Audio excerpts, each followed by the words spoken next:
Have you ever felt that look? He who crosses generations and carries a silent message that says, his time has passed. Perhaps you have realized how family conversations begin to flow around you, but not through you, as if your experiences and wisdom were relics of a museum that no one else visits. What has changed? When has knowledge accumulated for decades become something that should be tolerated rather than sought? The answer is buried in the invisible layers of modern family relationships, where respect for elders is no longer a natural value to becoming an optional and rarely practiced kindness. The decades after the age of 60s should be the period of emotional harvest, when you would finally receive dividends of every investment made in your family. But for many, this time becomes a painful journey of progressive invisibility. The paradox is deafening. The more experience you accumulate, the less your voice seems to import in family circles. There is a silent dynamic operating in the homes across the country, a dynamic that determines who will be listened to and who will only be tolerated, who will be consulted, and who will be informed after the decisions have already been taken. What is rarely discussed, but everyone intuits, is that respect is not automatic at 60, 70, or 80 years. He operates by rules that few have fully understood. And those who decipher this behavioral code get something extraordinary. They turn their presence into a magnetic field of genuine admiration. We are not talking about protocol respect that is offered by obligation to the elders, but that authentic reverence that makes children, grandchildren, and even sons, in-law and daughters-in-law, actively seek their company, their opinion, their approval. What separates ignored elderly from those who are sought for advice, even by the youngest in the family? Why do some people in the elderly become emotional consultants from their families, while others are politely set aside at decisive times?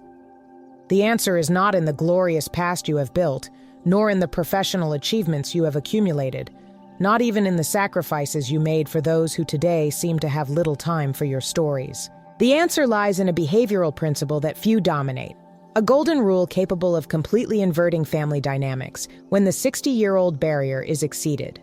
This is not a conversation about how to adjust your expectations for less, as so many suggest to the elders. I am not here to comfort you on an alleged inevitability of irrelevance to advancing age. On the contrary, I come to reveal the way to a deeper family influence than you have ever experienced, even in the years at the height of your authority as a main provider or caregiver. There is a specific pattern of behavior, a particular language of interaction that, when dominated, transforms anyone over 60 years into an indispensable presence, consulted and deeply respected within the family itself. And contrary to popular belief, this pattern has nothing to do with abdicating who you are or silence your true essence. Family relationships after 60 are rarely what we imagine when we are at the height of adulthood, building career and raising children. There is a silent narrative that makes us believe that the moment will naturally come when we will be the wise men of the tribe, consulted and revered by our accumulated experience. But the reality we often find distorts this expectation. In a world that celebrates youth and constant innovation, age, associated wisdom has lost much of its automatic social status. The first challenge in the construction of dignified family relationships after the 60 is not external, but internal. It is to recognize that genuine respect will not automatically come with age, but will need to be cultivated through specific relational dynamics. This truth can be painful to many who expected a soft transition to the role of respected elder, but it is precisely the recognition of this reality that opens the doors to a deep transformation. The rules of the game have changed, and those who insist on demanding respect based only on the age criterion often reap the opposite of what they want. Educated tolerance at best, veiled removal at worst. The way to true family influence after the scissant begins with this awakening understanding that you will not receive admiration as a right, but will have the opportunity to conquer it through a radically different approach from relationships. The golden rule to be respected and admired after the 60s lies in an almost paradoxical reversal of family power dynamics. For decades, you have probably held positions of authority and responsibility, such as father, mother, provider, decision-making. This role has created a flow of influence from top to bottom that, although appropriate for children, rarely works when they become adults with their own families and worldviews. The necessary transformation involves the replacement of the imposing authority with inviting authority, one that does not require to be heard, but that creates such a valuable space that others naturally seek their participation. This is an uncomfortable territory for many, as it requires the abandonment of deeply rooted behaviors over decades of family life. It means setting aside phrases like, "in my time," "you should," "if it were me," and other linguistic markers that, although well-meaning, communicate an experiential superiority that is rarely received by younger people.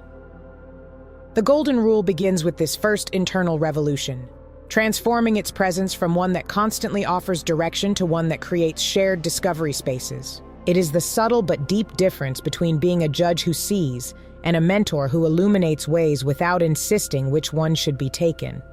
Body and verbal language reveals more about our true relational position than we would like to admit. When we long for respect, we paradoxically emit signs of insecurity that undermines this same aspiration.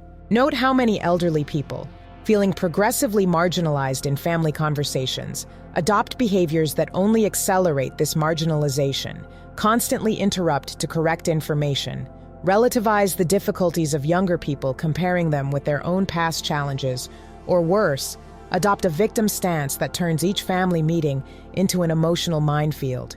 The language of genuine admiration is radically different. It manifests itself primarily in deep listening ability, one that seeks to understand before being understood. When you show authentic curiosity for the life and perspectives of younger generations, without immediate judgments or defensive comparisons, something extraordinary happens. They begin to wonder what else exists in that mind that knows how to listen so well.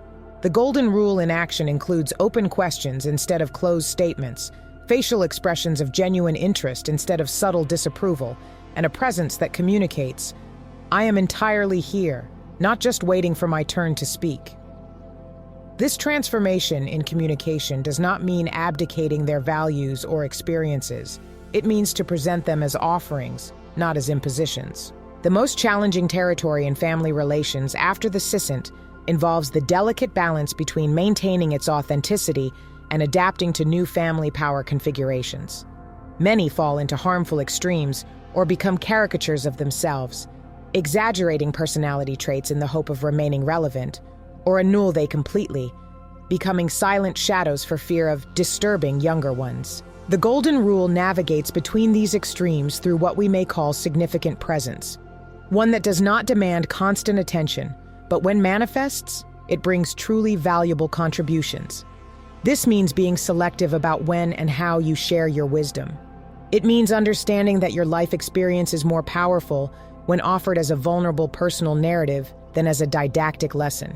Family members of all ages respond deeply to emotional authenticity. Stories of their own struggles, doubts, and learning have a transformative impact that no direct counsel could achieve. This is the relational alchemy that few dominate, transforming decades of experience not into a superior pedestal, but on a genuine connection bridge through generations. The most powerful manifestation of the golden rule for family relations dignified after the age of 60 is in cultivation of what we may call emotional authority, a form of influence that does not depend on hierarchical position, but on the ability to create emotionally safe spaces within family dynamics. In a growing world volatile and fragmented, where multiple generations face unprecedented challenges, there is a hunger not articulated by figures that represent emotional stability and balanced perspective. This is the transformative opportunity that opens for those over 60 becoming not the center of family attention, but the center of emotional gravity that helps the family find balance in turbulent times. This means developing the rare ability not to impulsively react to inevitable family tensions, not to take sides in conflicts among younger people, to offer perspective without looking far away from the emotions involved. Emotional authority manifests itself at critical times, when you respond to a provocation with curiosity rather than defensive, when it welcomes differences of opinion with genuine interest rather than forced tolerance, when it shows that it is possible to disagree without disconnecting emotionally. This form of presence creates a magnetic effect that no insistence on respect could never produce. Family members begin to gravitate naturally toward their direction in times of celebration and crisis, because their presence adds something precious, perspective without loss of connection. The implementation of the Golden Rule requires a profound reevaluation of the relational standards established over decades. For many, family interactions follow uncontaminated scripts that may have worked in the past, but no longer serve the flowering of relationships in the present. The first practical step is to give you permission to experience new modes of interaction, temporarily abandon the role you have traditionally played at family meetings, and observe what happens when you present yourself differently. This may mean staying silent when you would normally talk, offer support when you used to offer, ask genuine questions when you would normally share your own similar experience. This relational experimentation often reveals surprising dynamics. You can find that certain family members that seem distant approach when they feel that they will not be judged or advised prematurely. Transformation also requires conscious attention to subtle communicative habits that undermine authentic connections. The tendency to complete the stories of others, to minimize the challenges of younger generations, to make constant comparisons with as it was before.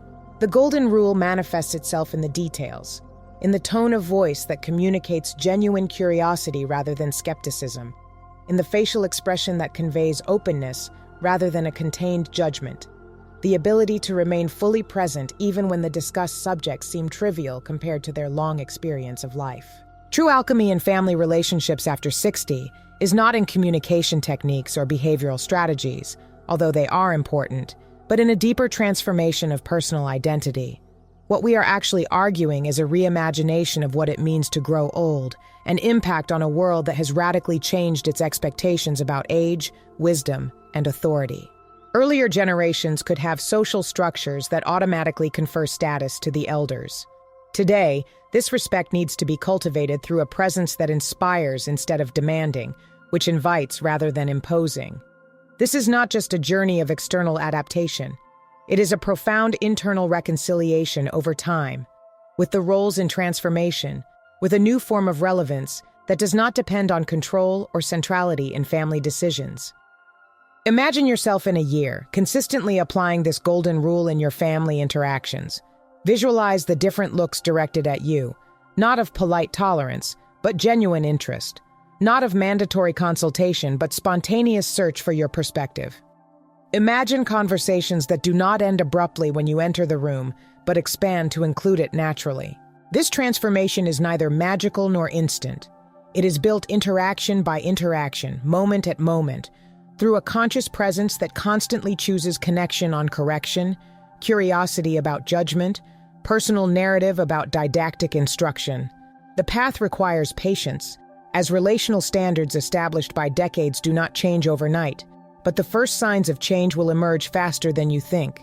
The greatest gift we can offer to our families at this stage of life is not our accumulated wisdom or our refined opinions for time. It is our transformed presence, the one that creates spaces where different generations can meet without the usual tensions and misaligned expectations. When we dominate this relational art, something extraordinary happens. We become living bridges between generational worlds that rarely communicate in depth. Teenage grandchildren who usually take refuge on their devices begin to seek private conversation moments. Adult children, overwhelmed by their own parental responsibilities, find in you not only one person demanding attention, but a sanctuary of clarity and perspective. This is the true inheritance we can build. Not only material goods or accumulated advice, but a living model of how to grow old with continuous relevance and positive impact on the lives we play. Respect and admiration in the family after the 60 are not emotional luxuries. They are foundations for dignifying and significant old age. Science confirms what many intimate.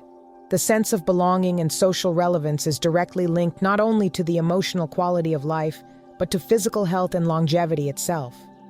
When you turn your family presence through this golden rule, you are not just improving interpersonal relationships, it is literally investing in your integral health. The feeling of being truly seen, heard, and valued releases positive neurochemical waterfalls that strengthen the immune system, reduce chronic inflammation, and promote cognitive clarity. There is a deep biological reason why we feel most alive when we are authentically important to those we love. Our body has been designed to flourish in significant connection contexts, and to define in situations of isolation or perceived irrelevance. If something in this message has touched a sensitive rope on you, it has recognized family patterns you want to transform. The moment to start this journey is now. Start today by observing their family interactions with new eyes, not as a victim of disrespectful dynamics, but as an architect of a new form of presence that naturally evokes genuine admiration. Try responding differently in your next family interaction, curiously where there would normally be defensive, with a question where there would usually be a statement, with silence attentive where there would normally be a well-intended interruption. Note what happens when you leave the need to be right to embrace the opportunity to have a connection. And if this content has brought valuable insights that can benefit others on a similar journey, share this video with someone who may be facing the same relational challenges. Leave in the comments your own experience with transformations in family dynamics after the 60. Their stories not only enrich our collective understanding, but create a mutual learning community where we all grow together. Subscribe to the channel for more content that illuminates the way to deeply satisfactory family relationships in every phases of life.